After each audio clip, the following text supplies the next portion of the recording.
ভিডিঅ'টোত মই আপোনালোকৰ বাবে অসমীয়াত ফাইনেন্স ৰিলেটেড আৰু এটা কন্টেন্ট লৈ আহিছোঁ। এটো এটা এনেকুৱা এটা ধৰণৰ কন্টেন্ট হয় যিটো বহুত মানুহে ইনভেস্টো কৰে আৰু সবেই জানিবও বিচাৰে। মিউচুৱেল ফাণ্ড কি হয়, একদম বেসিকৰ পৰা যোনে মিউচুৱেল ফাণ্ডৰ বিষয়ে একো নাজানে, একদম ষ্টুডেণ্টো হয় বা ডাঙৰ মানুহো হয়, যোনে নহওক, যোনে বেসিকটো নাজানে তেওঁলোকৰ কাৰণে ধুনীয়াকৈ ডিটেইলছত মই কথাখিনি আলোচনা কৰি ল'ম। ঠিক আছে, এই ভিডিঅ'টো প্ৰত্যেকেই চাব পাৰিব, আপোনালোকৰ বাবে লাভদায়ক হ'ব। আৰু সবেই মিউচুৱেল ফাণ্ডৰ বিষয়ে জনাটো দৰকাৰী, ইনভেষ্ট কৰক নকৰক সবেই জনাটো দৰকাৰী। সেইটো কাৰণে মই এই ভিডিঅ'টো প্ৰস্তুত কৰি আছোঁ। কিয় ভিডিঅ'টো চাব লাগে, মই নিজেও বেংকিং সেক্টৰৰ লগত 3 বছৰ 3.5 বছৰ মানে হ'ল মই ইয়াতে জব কৰি থকা, আৰু তাৰ উপৰি মই নিজেও মিউচুৱেল ফাণ্ডত ইনভেষ্ট কৰোঁ, ময়ো এইবিলাকৰ লগত ৰিলেটেড হয়। গতিকে সেইবাবে মই আপোনালোকক ভিডিঅ' প্ৰস্তুত কৰি দিছোঁ। আৰম্ভণিতে কৈ থওঁ, মই সেবি ৰেজিষ্টাৰ্ড একো ইনভেষ্টমেণ্ট প্লেনাৰ নহয়। গতিকে মই যিখিনি এক্সপিৰিয়েঞ্চ পাইছোঁ সেইখিনি আপোনালোকক দেখাই দিম বা মই অলপমান আইডিয়া দিবলৈহে চেষ্টা কৰিছোঁ। মই কোনো মিউচুৱেল ফাণ্ড কোম্পানী হওক বা যিকোনো কোম্পানীৰ প্ৰমোশ্যন এই ভিডিঅ'টোত নকৰোঁ। পোনপ্ৰথমে মই অলপমান বস্তু লিখি লৈছোঁ। ঠিক আছে, তাৰপিছত আপোনালোকে মিউচুৱেল ফাণ্ড কি হয় তাৰপিছত কৈ আছোঁ। মই দুটামান ডেটা আপোনালোকক কৈ আছোঁ। ঠিক আছে, মই নিজে কেলকুলেশ্যন কৰি উলিয়াইছোঁ, মই আপোনালোকক দেখাই দিম স্ক্ৰীনতো। প্ৰথম কথা, আমি মিউচুৱেল ফাণ্ড এটাত যদি 20% ধৰক ৰিটাৰ্ণ দি আছে বুলি ধৰোঁ, নৰ্মেলি তাতকৈ কমো হ'ব পাৰে বা বেছিও হ'ব পাৰে। মই এটা এভাৰেজ ধৰি ল'লোঁ, এটা মিউচুৱেল ফাণ্ডত ইয়াৰলি 20% ইণ্টাৰেষ্ট দি আছে, দিব পাৰে মিড কেপ বা স্মল কেপ কি হয় পিছত কৈ আছোঁ, দিব পাৰে। তো 20% যদি হৈ থাকে, আপুনি 15 বছৰৰ কাৰণে জমা কৰে। ঠিক আছে, 20% মাহে 1000 টকাকৈ যদি 15 বছৰৰ কাৰণে জমা কৰে, 20%ত টোটেল জমা হ'ব 1,80,000 টকা। আৰু 15 বছৰৰ পিছত টোটেল কিমান পাব জানেনে? টোটেল পাব 9,55,000 টকা। ভাবক, আপোনাৰ টোটেল লাভ হ'ব 7.7 লাখ, প্ৰফিট হ'ব।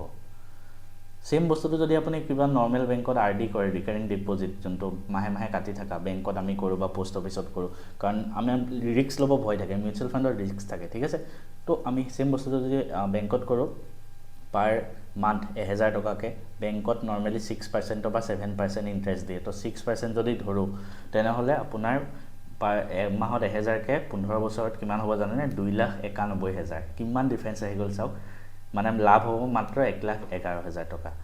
চিমিলাৰলি মই যদি এইবাৰ এমাউণ্টটো বঢ়াই দিওঁ, 5,000 টকা ধৰক আপুনি মাহে ডিপ'জিট কৰিলে এটা মিউচুৱেল ফাণ্ডত, য'ত 20% ইণ্টাৰেষ্ট দি আছে 15 বছৰৰ কাৰণে, তেতিয়া আপুনি 15 বছৰৰ পিছত কিমান পাব জানেনে? মাহে 5,000কৈ জমা কৰি আপুনি পাব 47,77,000 ৰুপিজ, 47 লাখ টকা।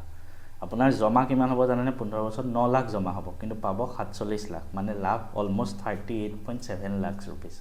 সেম বস্তুটো যদি আপুনি RD কৰিলে হয়, বেংকত দিলে হয় 6%ত, তেতিয়া আপুনি কিমান পালে হয়?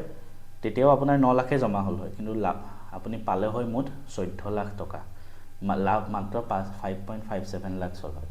গতিকে সেইটো কাৰণে আমি মিউচুৱেল ফাণ্ডৰ ছাইডে যোৱা উচিত, কিন্তু মিউচুৱেল ফাণ্ডত কিছুমান ৰিস্কো থাকে। ঠিক আছে, পোনপ্ৰথমে কৈ থওঁ, মিউচুৱেল ফাণ্ডটো ৰিস্ক ফ্ৰী নহয়। যেনেকৈ বেংকত থ'লে আপুনি ফিক্সড ৰিটাৰ্ণ পাবই, সেইটো 100% চিয়'ৰ, বাট মিউচুৱেল ফাণ্ডত যে আপুনি পাবই সেইটো কোনো গেৰেণ্টি নাই, কাৰণ সেইটো শ্বেয়াৰ মাৰ্কেটত লগায়। ঠিক আছে, তো শ্বেয়াৰ মাৰ্কেট আপ ডাউন হৈ থাকিব পাৰে। তো সদায় মিউচুৱেল ফাণ্ডত চাওঁতে আমি ভাবি চিন্তি চাই চিতি লগাব লাগে।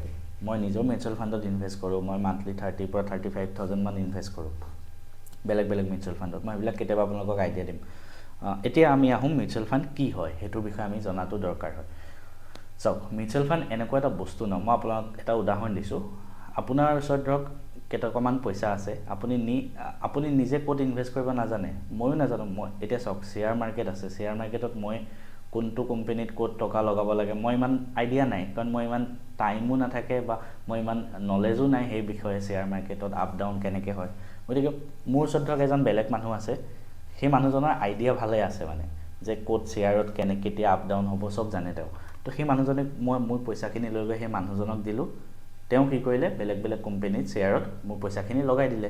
তাৰ বদলি তেওঁ কি ল'ব? ফ্ৰীতেতো লগাই নিদিয়ে, তাৰ বদলি কিছুমান কমিশ্যন ল'ব। তো সেই মানুহজনে যে লগাই দিলে, সেই তেনেকুৱা ধৰণৰ মানুহবিলাক গ্ৰুপ হৈ পেলাই এটা এছেট মেনেজমেণ্ট কোম্পানী খোলে, AMC, এছেট মেনেজমেণ্ট কোম্পানী, আৰু সেইবিলাককে আমি মিউচুৱেল ফাণ্ড বুলি কওঁ। ঠিক আছে, তো সহজ ভাষাত মিউচুৱেল ফাণ্ড এনেকুৱা এটা কিছুমান মানুহৰ গ্ৰুপ হয়, যোনে আমাৰ পৰা পইচা লয়, পাৰ মান্থ ল'ব পাৰে বা একেবাৰতো ল'ব পাৰে, আৰু সেই পইচাখিনি লৈ গৈ তেওঁলোকে শ্বেয়াৰ মাৰ্কেটত ইনভেষ্ট কৰে, আৰু তাৰ বদলি আমাৰ পৰা একদম সৰু এটা কমিশ্যন লয়, 1% হওক বা 2%, কিবা এটা সৰু কমিশ্যন লয়। ঠিক আছে, তো সেইটো হ'ল সহজ ভাষাত মিউচুৱেল ফাণ্ডৰ ডেফিনেশ্যন এতিয়া মিউচুৱেল ফাণ্ডৰ পৰা মানুহখিনি যে পইচাটো ল'ব ক'ত লগাব পাৰে তেওঁ আমাৰ পৰা পইচাখিনি লৈ হয় শ্বেয়াৰত লগাব পাৰে বা পইচাখিনি লৈ গৈ তেওঁ গোল্ডত লগাব পাৰে এইবিলাক মিউচুৱেল ফাণ্ডৰ টাইপ হয় বা ডেপ্টত লগাব পাৰে ডেপ্ট ইনষ্ট্ৰুমেণ্ট মানে যিবিলাক বণ্ড হয় কৰ্পৰেট বণ্ড গভৰ্ণমেণ্ট বণ্ড এইবিলাক বস্তু কি হয় জানেনে বণ্ড মানে এনেকুৱা এটা বস্তু য'ত চাওক আমি কাৰোবাৰ পৰা ধাৰ লওঁ আমাৰ যেতিয়া পইচা দৰকাৰ হয় আমি কাৰোবাৰ পৰা ধাৰ লওঁ ঠিক তেনেকৈ আমাৰ যদি চৰকাৰক কেতিয়াবা পইচা দৰকাৰ হ'ল বা আমাৰ কিছুমান কৰ্পৰেট ডাঙৰ কোম্পানী যেনে ৰিলায়েন্স হওক জিঅ' হওক বেলেগ কোম্পানী সিহঁতক যদি কেতিয়াবা পইচা দৰকাৰ হ'ল সিহঁতে কি কৰিব ধাৰত ল'ব বেলেগৰ পৰা তো ধাৰত লৈ পেলাই তাৰ বদলি ক'ব যে তোমাক মই পাৰ মান্থ ইমান % দি থাকিম ঠিক আছে তো সেইটো কোৱা হয় ডেপ্ট ইনষ্ট্ৰুমেণ্ট চিমিলাৰলি গভৰ্ণমেণ্ট বণ্ড চৰকাৰেও ধাৰত ল'ব এটা পাৰ মান্থ ইণ্টাৰেষ্ট দি থাকিব এটা হ'ল ইকুইটি এটা ডেপ্ট ঠিক আছে এনেকুৱা টাইপৰ বস্তুবিলাকত মিউচুৱেল ফাণ্ডে পইচাটো গৈ লগাই দিয়ে আমাৰ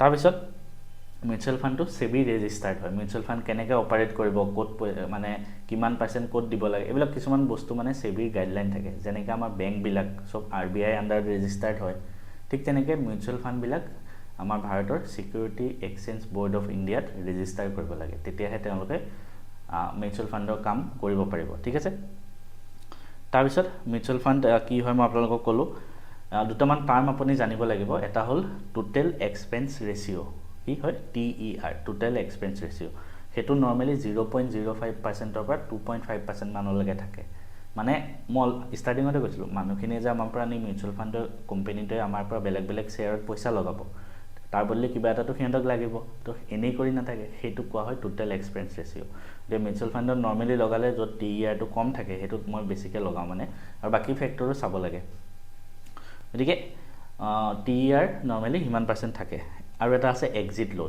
লোড মানে কি জানেনে নৰ্মেলি মিউচুৱেল ফাণ্ডবিলাকে আপোনাক মানে অকণমান দিনৰ কাৰণে ধৰি ৰাখিব বিচাৰে ধৰক কিছু বেছিভাগত এনেকুৱা আপুনি 1 বছৰৰ আগত যদি যিটো পইচা ইনভেষ্ট কৰিছে উলিয়াই লৈ আহে 1% 2% এটা চাৰ্জ কাটি লয় তাতকৈ বেছি দীঘলীয়া কৰিব বিচাৰে আপুনি যাতে তেওঁলোকৰ তাত বেছি দীঘলীয়া ইনভেষ্টমেণ্ট কৰক সেইটো কাৰণে তেওঁলোকে এইটো কাম কৰে ঠিক আছে তো এই দুটামান টাৰ্ম আপোনালোকক কৈ দিলোঁ এতিয়া মিউচুৱেল ফাণ্ডৰ কেইটামান টাইপ আছে আমি সেই টাইপবিলাক জানো আহকচোন পোনপ্ৰথমে মিউচুৱেল ফাণ্ডৰ যোনকেইটা টাইপ মই আপোনালোকক কৈ আছোঁ এটালৈকে এটা হ'ল ইকুইটি মিউচুৱেল ফাণ্ড ইকুইটি মানে হ'ল সহজ ভাষাত শ্বেয়াৰ আমি যে বেলেগ কোম্পানীৰ শ্বেয়াৰ কিনো ঠিক আছে তো কোম্পানীৰ আমি শ্বেয়াৰ কিনিলোঁ তো সেই মিউচুৱেল ফাণ্ডবিলাকে কি কৰে এনেকুৱা ধৰণৰ মিউচুৱেল ফাণ্ডত যদি আপুনি পাৰ মান্থ পইচা লগায় বা এতিয়া চাওক মিউচুৱেল ফাণ্ড যে হয় তাতে আপুনি পাৰ মান্থটো পইচা লগাব পাৰে যিটোক SIP বুলি কোৱা হয় আপুনি পাৰ মান্থ তাত নিৰ্দিষ্ট ডেট এটা চিলেক্ট কৰিব পাৰে যে প্ৰত্যেক ডেটত ইমান তাৰিখে মোৰ একাউণ্টৰ পৰা 2000 1000 500 টকাৰ পৰা ষ্টাৰ্টিং কৰিব পাৰে যিমান টকা কাটা যাব আৰু সেইটো গৈ সেই মিউচুৱেল ফাণ্ডত জমা হৈ গৈ থাকিব সিমিলাৰলি আপোনাৰ ওচৰত ধৰক আজি 5 লাখ টকা আহি গ'ল বা 1 লাখ টকা আহি গ'ল আপুনি এটা এমাউণ্ট মিউচুৱেল ফাণ্ডত লগাই দিব বিচাৰে সেইটো একেবাৰতো লগাই দিব পাৰে ঠিক আছে সেইটো হ'ল ওৱান টাইম ইনভেষ্টমেণ্ট ঠিক আছে এতিয়া ইকুইটি মিউচুৱেল ফাণ্ড যোনবিলাক হয় সিহঁতে কি কৰে জানেনে বেলেগ কোম্পানীৰ শ্বেয়াৰত ইনভেষ্ট কৰে ধৰক ৰিলায়েন্স হ'ল বা SBI হ'ল PNB হ'ল বাজাজ ফাইনেন্স যিকোনো কোম্পানীত সিহঁতে শ্বেয়াৰত ইনভেষ্ট কৰে ঠিক আছে সেইবিলাকক কোৱা হয় ইকুইটি মিউচুৱেল ফাণ্ড আৰু এই ইকুইটি মিউচুৱেল ফাণ্ডৰ তিনিটা টাইপ আছে মনত ৰাখিব এটা হ'ল লাৰ্জ কেপ এটা হ'ল স্মল কেপ এটা হ'ল মিড কেপ তো পোনপ্ৰথমে মই যদি কওঁ লাৰ্জ কেপ কি হয় লাৰ্জ কেপ মিউচুৱেল ফাণ্ড এনেকুৱা হয় যোনবিলাক মিউচুৱেল ফাণ্ডে আপোনাৰ পৰা পইচাটো লৈ ভাৰতৰ টপ 100টা কোম্পানীত সিহঁতে আমাৰ পইচাটো লগায় ঠিক আছে বেকগ্ৰাউণ্ডত নইজ হৈ থাকিব পাৰে মই যোনটো ঘৰত থাকোঁ মানে তাত এটা কুকুৰ দুটামান আছে বেয়া ভুকি থাকে চ' এই লাৰ্জ কেপ কেইটাই তাত গৈ আমাৰ পইচাটো লগাই দিয়ে টপ 100 কোম্পানীত সিহঁতে লগাব বিচাৰে লগায় মানে ঠিক আছে এইটো এজ পাৰ সেবি গাইডলাইন টপ 100 কোম্পানীত যোনে লগায় সেইবিলাক হ'ল লাৰ্জ কেপ যেনেকৈ টপত আমাৰ ৰিলায়েন্স তাৰপিছত ইনফোচিছ TCS এইবিলাক টপ 100 কোম্পানী SBI এইবিলাকত লগায় তাৰপিছত আহে মিড কেপ কোম্পানীবিলাক মিড কেপ মানে এনেকুৱা হ'ল যিবিলাক কোম্পানী প্ৰথম 100টাত লগোৱাবিলাকতো লাৰ্জ কেপ হয় তাৰ পিছৰখিনি তাৰ পিছৰ 150টা মানে 101 নম্বৰৰ পৰা 250 নম্বৰ কোম্পানীলৈকে আমাৰ ভাৰতৰ ডাঙৰ পিছৰ 150টাত লগালে সেইবিলাকক mid cap company mid cap mutual fund বুলি কোৱা হয় তাৰপিছত আহে স্মল কেপ মানে 250 টপ 250তকৈ তলৰ যিবিলাক সৰু কোম্পানী আছে সেইবিলাকক লগোৱাক স্মল কেপ মিউচুৱেল ফাণ্ড বুলি কোৱা হয় এতিয়া চাওক ক'ত বেছি পইচা পায় ঠিক আছে, আপুনি লাইফত যিমান ৰিস্ক ল'ব সিমান বেছি পইচা পাব। এতিয়া ধৰক লাৰ্জ কেপ কোম্পেনীকেইটা, ৰিলায়েন্স হওক, TCS, ইনফ'চিছ, এইবিলাক সদায় আমাৰ ভাৰতত এইবিলাক কেতিয়াও ডুবি নাযায়, কিন্তু এইবিলাক লাহে লাহে উঠি থাকে। একেবাৰতে আজি বোলে ৰিলায়েন্স ইমানত আছে, একেবাৰতে ওপৰত গুচি নাযায়, এইবিলাক এটা লেভেলত গুচি গ'ল, এতিয়া লাহে লাহে গ্ৰ' কৰি থাকিব। গতিকে তাৰ ফলত কি হ'ব, তাত যোনে পইচা লগায় লাৰ্জ কেপত, আপোনাৰ ৰিস্ক কম থাকে, কাৰণ সেইবিলাক কেতিয়াও ডুবি নাযায়, কিন্তু সেইটো হিচাপত পইচাটো লাহে লাহে উঠি থাকে। আজি ধৰক 100 টকা আছে, আজিৰ পৰা 1 বছৰ পিছত হয়তো 110 হ'ব পাৰে সেই পাৰ্টিকুলাৰ ভেলুটো। গতিকে লাহে লাহে গ্ৰ' হ'ব, সেইটোত ৰিস্কো কম, ৰিটাৰ্ণো কম হ'ব। তাৰপিছত আহে মিড কেপ মানে মাজত, তাত লাৰ্জ কেপতকৈ অকণমান ৰিস্ক বেছি হ'ব, কাৰণ তাতকৈ তলৰ কোম্পেনী হয়, আৰু তাত ৰিটাৰ্ণো বেছি পাব। কাৰণ কিয় জানেনে, ৰিটাৰ্ণ বেছি পোৱাৰ চান্স বেছি থাকে, কাৰণ আজি তাত ইমান লেভেলত আছে, কাইলৈ ঘপককৈ ওপৰত গুচি যাব। ঠিক আছে, চিমিলাৰলি একদম লাষ্টত যোনটো থাকে স্মল কেপ মানে একদম সৰু সৰু কোম্পেনী, নতুনকৈ আহিছে, ষ্টাৰ্টআপ হয়, সিহঁতত পইচা লগাই দিব আপুনি, কাইলৈ হয়তো ঘপককৈ সিহঁতে ওপৰত গুচি যাব পাৰে। গতিকে তাত পইচাৰ ৰিটাৰ্ণটো বহুত বেছি হয়, কিন্তু তাত ৰিস্কো বেছি থাকে, কাৰণ একদম সৰু সৰু কোম্পেনী হয়, হয়তো ডুবিও যাব পাৰে। তো সেই হিচাপত 3টা কেটেগৰী কৰা হৈছে। তাৰপিছত আৰু এটা টাইপৰ মিউচুৱেল ফাণ্ড আছে, যিবিলাকক কোৱা হয় ডেপ্ট মিউচুৱেল ফাণ্ড। ডেপ্ট মানে হ'ল ধাৰ।